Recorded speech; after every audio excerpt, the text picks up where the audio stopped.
O presidente do próximo painel, com o tema Cognição e Coisa Julgado, Dr. Armando Quintão Belo de Oliveira Júnior, é graduado em Direito pela Universidade Federal de Minas Gerais e pós-graduado em Direito Processual Civil pela PUC Minas. Atualmente é diretor-presidente da Previcom MG, Fundação de Previdência Complementar do Estado de Minas Gerais, presidente do Conselho Deliberativo do Fundo de Pensão Multipatrocinado da Ordem dos Advogados do Brasil Minas Gerais, OAB-Prev, diretor titular da Associação Brasileira das Entidades de Previdência Privada, profissional certificado pelo Instituto de Certificação dos Profissionais de Seguridade Social, devidamente habilitado pela Previc, para exercer função de diretor ou conselheiro em entidade de previdência complementar. Com a palavra, o presidente do painel, Dr. Armando Quintão Belo de Oliveira Júnior, para a apresentação dos palestrantes e condução dos trabalhos. Muito boa noite a todos. Obrigado, Camila. Boa noite a todos os presentes aqui na sala virtual. Boa noite a todos os congressistas. Prazer enorme estar aqui presente nesse maravilhoso congresso que está sendo realizado pela Comissão de Processo Civil da OAB, com apoio do Instituto dos Advogados. E tenho certeza que esse próximo painel vai ser tão brilhante como os demais, dada a qualidade e categoria dos seus expositores. E também, obviamente, dos temas que serão abordados, todos os temas do nosso dia a dia, temas de grande relevância. Nós temos aqui, então, 3 palestrantes. O primeiro palestrante que vai falar conosco é o professor Carlos Henrique Soares. O professor Carlos Henrique Soares, ele é advogado militante, professor de Direito Processual Civil da PUC Minas e da Dom Helder Câmara, e ele vai trazer para a gente o tema audiência telepresencial, valorização das provas e fundamentação das decisões. Caro professor Carlos, lhe passo a palavra. Fique à vontade para começar a sua exposição.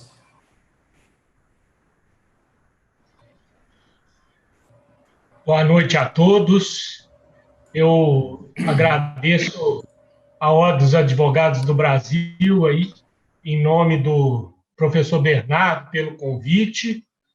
Agradeço também ao Dr. Guilherme Lage, que também tão bem vem conduzindo os trabalhos desse evento primoroso.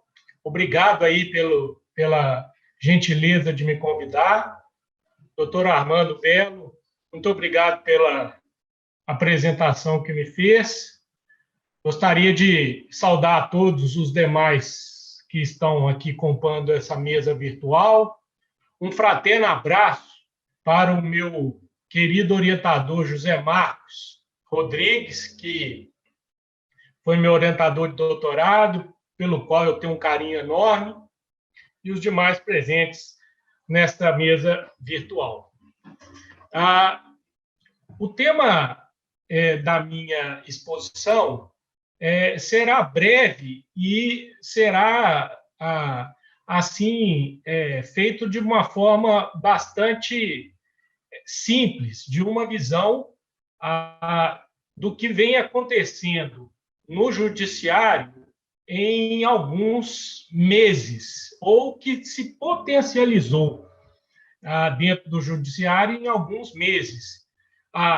Então, o que nós estamos vendo dentro de uma retrospectiva legislativa é que o direito processual civil brasileiro não esqueceu da modernidade, mas, infelizmente, ele andava, a passos de tartaruga com relação à modernidade. Então, nós temos uma lei 11.419 de 2006 que criou o chamado processo eletrônico e que, inclusive, disse claramente em seu texto da possibilidade de virtualização ou de digitalização por completa do processo civil brasileiro. Mas passou-se, assim, da possibilidade de nós termos um processo 100% digital. De lá para cá, pouca coisa foi feita e o que se tinha era exclusivamente a possibilidade de peticionamento eletrônico virtual, com uma série de dificuldades que os advogados vinham enfrentando. Vou lhe dizer quais foram as dificuldades de 2006 a 2020, porque em 2020 nós tivemos um gap estranho na nossa, no nosso direito processual, que ainda depende de uma certa análise. O que nós tivemos de 2006 a 2020? O peticionamento eletrônico, e toda vez que se via, né, a possibilidade de se peticionar, se fazia pelo meio virtual, e o que nós tivemos foi apenas uma transformação daquilo que era em papel para aquilo que a gente chamava de bytes, com uma série de dificuldades. Vou narrar algumas. Bom, não se tinha audiência totalmente virtual, nem de conciliação, nem de saneamento, nem muito menos de instrução. 2, não se conseguia, como até hoje não se consegue, anexar vídeos e áudios ao PJE, é uma dificuldade. 3, documentos extensos com muitos megas não se consegue juntar de uma forma exclusiva, a não ser que for fragmentado. Então, há uma limitação na carga, né, de cada um dos arquivos que tem que ser colacionados junto ao PJE, e um sistema, de um modo geral, não uniforme no Brasil inteiro. Então, para cada estado deste Brasil, é um sistema diferente, é um jeito diferente, é um modo distinto de se ter um PJE. Haja vista o Poder Judiciário Estadual mineiro, que tem um sistema para o primeiro grau e um sistema para o segundo grau, altamente trabalhoso e dificultoso para a advocacia de um modo geral. Ou seja, então, esse era o cenário de 2006 a 2020, e a passos bastante lentos para uma modernização ou uma uniformização dos sistemas. Num segundo momento, né, veio esta pandemia, e o que aconteceu foi o congelamento dos prazos processuais. Todo mundo assustado, ninguém sabia o que se fazer, e então se congelou os prazos processuais, tanto do modo ainda presencial quanto do virtual, né, dos processos virtuais. Pois bem, isso durou aí até o meio do ano, em julho, mas a advocacia pedia que os prazos retornassem, tanto os presenciais quanto os virtuais. E assim, de um modo também atabalhoado, né, os prazos vieram sendo retomados. Primeiro erro, mas que serve para a gente contextualizar para encaminhar para o meu tema. As normas de processo que regulam o direito, as audiências de conciliação, vieram todas do CNJ. Né? Nós sabemos muito bem que a Constituição estabelece que a norma processual deve ser feita pela União e não pelo CNJ. Uma situação de incompetência clara, né, regulando sobre matéria de direito processual, e que ainda não vi ninguém contestar tal questão junto ao Judiciário. Uma segunda situação, né, é que, após essa regulamentação, os prazos, tanto físicos, de algumas questões, que ainda nem todos retomaram, quanto os virtuais, passaram a ser retomados. E com uma pressão bastante grande da sociedade, do modo geral, inclusive pela classe dos advogados, para que pudesse, assim, né, fazer com que os processos caminhassem, não só no peticionamento, mas também com realização das audiências de conciliação e de instrução. Rapidamente, o Congresso Nacional aprovou uma lei que alterou a lei do juizado especial, incluiu um artigo 23A dentro da lei do juizado especial, trazendo uma norma, né, que nós verificamos que não foi bastante refletida pelo Congresso Nacional. O que diz essa norma? Que havendo, né, audiência de conciliação pelo meio eletrônico, se as partes assim faltarem, o juiz fará a conclusão e decidirá. Olha só, ele fará a conclusão e decidirá. Não se fala qual é a consequência, efetivamente, que irá levar, se haverá revelia ou se haverá contumácia ou não, e as partes estão sem saber o que é que está a decidir. Resultado, muitas das vezes, a parte autora não tem acesso a uma internet de qualidade, ainda nós temos a maioria da telefonia sendo ainda pré-paga, então, portanto, os pacotes de dados se encerram no meio da sua utilização, e se assim acontecer, o juiz poderá entender que isso seria uma falta da parte, ou aplicar revelia ou a contumácia, o que, no meu modo de ver, dentro do juizado especial, ainda que trata sobre pessoas carentes, é um equívoco danado. Mas ainda nós não. Então, veja que esta é a primeira valoração equivocada, não é? Esta pressa em trazer a modernidade vem trazendo também uma série de dificuldades. Eu não estou contra, mas, como eu digo sempre, eu estou sempre a favor do devido processo constitucional. Então, nós precisávamos ter uma lei um pouco melhor esclarecendo essas questões, e o processo virtualizado não poderia ser algo obrigatório enquanto ainda nós não tivéssemos uma rede decente, de qualidade, e que não tivesse tamanha intempérie. Basta chover um pouquinho em Belo Horizonte que a rede de internet ou os pacotes de dados ficam todos instáveis. Mas, seguindo, então, essa é a primeira questão que envolve aí o judiciário. Para as causas de pequeno valor, estas audiências de conciliação têm repercussões gravíssimas no ponto de vista processual e que ainda não foram muito bem decididas. E a legislação apenas diz que o juiz decidirá quando assim faltar. O CNJ, mais uma vez, né, regulando sobre matéria processual, na resolução 314, diz que o juiz não poderia aplicar penas para aquele que tem indisponibilidade técnica para a realização da audiência. Mas não é isso que nós estamos vendo na prática forense. Vou pegar aqui o exemplo do direito processual do trabalho, onde as audiências telepresenciais têm ocorrido com maior frequência e de onde nós podemos tirar exemplos, né, de inúmeras aberrações que podem levar a valorações e fundamentações jurídicas equivocadas.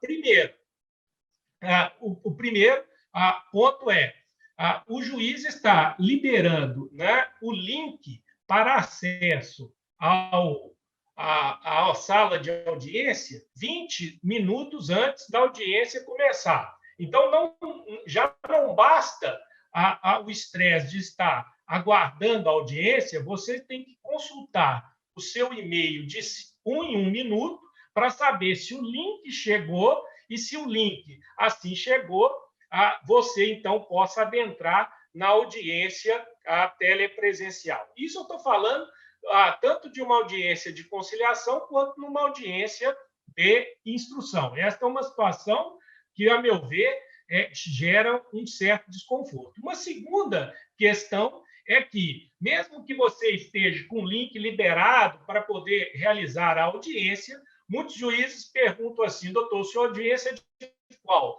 Minha audiência é das 13 horas. Não, tem uma a meio-dia e 30, então vou te colocar no lobby. Então, o advogado passa a ficar esperando no lobby sem poder assistir à audiência anterior, o que também fere o princípio da publicidade. Ou seja, se eu quisesse assistir a audiência anterior, eu estaria vedado e praticamente nós não temos esta a situação ainda bem definida pelo Conselho Nacional de Justiça. Isso também fere um pouquinho, né, a questão da fundamentação das decisões ou da valoração da prova, porque a publicidade é fundamental fundamental, né? Não é somente para as partes e para os advogados, e sim também, né, necessário que outras pessoas possam assistir a essa situação.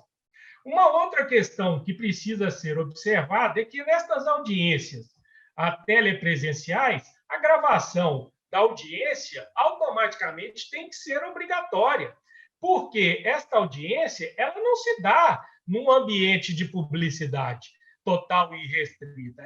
Ela carece de publicidade. Daí a necessidade de se ter, né, a gravação. E isso também não vem ocorrendo. Nós temos feito audiências, né, telepresenciais como se estivéssemos fazendo audiências presenciais, lavrando-se atas, né, fazendo-se, redigindo-se atas, e às vezes com um certo atraso, o que também traz uma certa dificuldade para a produção e a valoração da prova, e, obviamente, deixando de lado o vídeo e o áudio, que trazem muito mais informações do que exclusivamente a questão, obviamente, escrita. Isto interfere não somente na valoração da prova e na valorização da prova, como também na sua fundamentação. Eu sou radicalmente pro. Não há necessidade de pedir para gravar. Nessas audiências telepresenciais, a gravação é obrigatória. Como isso não está sendo observado, né, muitos advogados têm ligado, né, o celular colocado na frente do computador para poder, assim, fazer a observação e garantir esta publicidade e esta gravação. Enfim, mas ainda assim caminhando em cima destas questões sobre valorização e valoração da prova e a fundamentação das decisões. Aqueles que preferem ou insistem na realização da audiência telepresencial têm sustentado que elas são, de sobremaneira, muito mais cômodo para o juiz, para os advogados e para as partes e também para as testemunhas, o que, de fato, não pode ser negado. Eu preferiria muito mais fazer da minha própria casa, do meu próprio escritório, não saindo e não tendo que enfrentar trânsito, não tendo que ficar no judiciário. Isto, para o judiciário, é importantíssimo. Nós teríamos aí, muito bem, uma diminuição de custo. Ocorre que isso, do ponto de vista de observação do devido processo constitucional, tem uma série de implicações. A primeira implicação que eu chamaria a atenção é a impossibilidade de se manter, né, ou de se tomar o depoimento do autor ou do réu sem que, por exemplo, o autor faça o depoimento e o réu, assim, ouça o seu depoimento. Não há como controlar isso. Isto, obviamente, fere o processo civil brasileiro, em que determina que se observe, em primeiro lugar, que o autor preste o depoimento e que o réu saia da sala. E não adianta botar no lobby. Isso não existe. Nós sabemos muito bem que a tecnologia hoje, eu posso muito bem estar no lobby e assistindo de outro computador. E a situação se agrava, isso, portanto, impede. Mas o que tem a ver o autor e o réu ouvirem o depoimento um do outro, professor Carlos? O que isso faz de haver? Bom, o STJ, o Superior Tribunal de Justiça, já concluiu em N casos que quando o autor presta o depoimento e o réu assiste o seu depoimento, isso impede a confissão e, portanto, deve ser anulado esse depoimento. E isso agora, no processo virtualizado, é uma tendência de anulação de depoimentos em razão disso, né?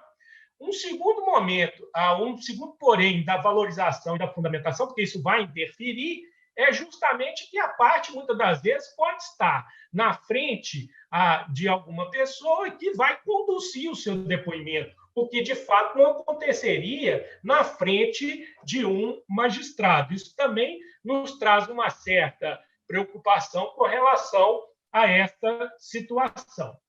Além do mais, mesmo para quem é defensor desta situação de audiência totalmente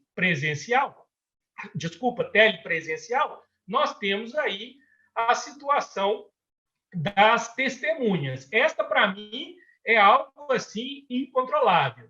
Então, portanto, as testemunhas têm como regra geral a sua incomunicabilidade. Ora, e como o juiz irá fazer para evitar que aquela testemunha que já prestou depoimento não converse ou não tenha contato com a testemunha que irá prestar o depoimento? Isso é praticamente impossível no ambiente telepresencial. Primeiro, porque nós sabemos que é possível juntar todo mundo no mesmo recinto e todo mundo pode afirmar que estão em recintos diversos. Isso é uma situação óbvia. Segundo, porque, mesmo que cada um esteja na sua casa, é possível, por outros meios telemáticos, fazer contatos com a testemunha e, inclusive, induzir a seus depoimentos, o que também prejudica a valorização da prova e a fundamentação da decisão. Ou seja, o que disse agora o professor Diego é que quem tiver mais habilidade, os litigantes, de um modo geral, mais habilidosos, vão ter sempre mais condições de obter êxito em processo do que os litigantes eventuais, porque eles conseguem conduzir a prova de uma maneira a indicar que aquela situação possa se levar à prova a que eles pretendem e sem que isso possa ser contestado depois pelo juiz, porque a prova foi, em tese ou entre aspas, devidamente colhida. Eu sei que nós temos pouco tempo, eu poderia falar aqui sobre diversas questões, mas vou dizer uma que tem me trazido, e assim encerrar essa questão, é a que tem me trazido uma certa preocupação, que é justamente o seguinte: olha, então, com esse ambiente 100% virtual, e já me encaminhando para o fim,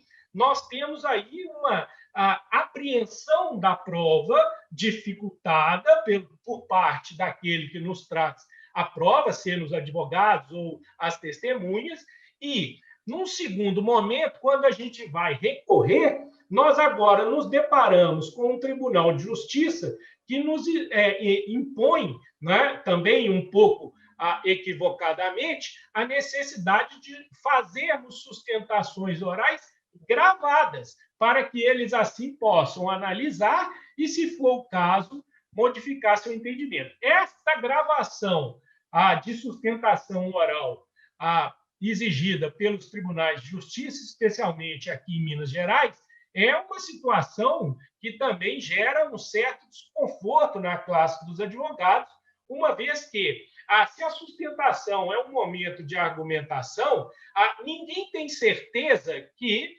aquele vídeo foi devidamente assistido pelos seus julgadores, porque também não há publicidade com relação a isso. Resultado: nós precisamos, sim, da tecnologia. A tecnologia é imprescindível para a nossa sobrevivência hoje nesse mundo. Mas, infelizmente, nós precisamos ir devagar. Como eu sempre digo, não sou contra a tecnologia, pelo contrário, gosto bem da tecnologia. No entanto, é preciso gostar ainda mais do devido processo constitucional. Eu agradeço aí a atenção de todos e a paciência e espero ter despertado a atenção de vocês com relação a essa questão. Um grande abraço a todos, fiquem com Deus e um bom seminário para todos.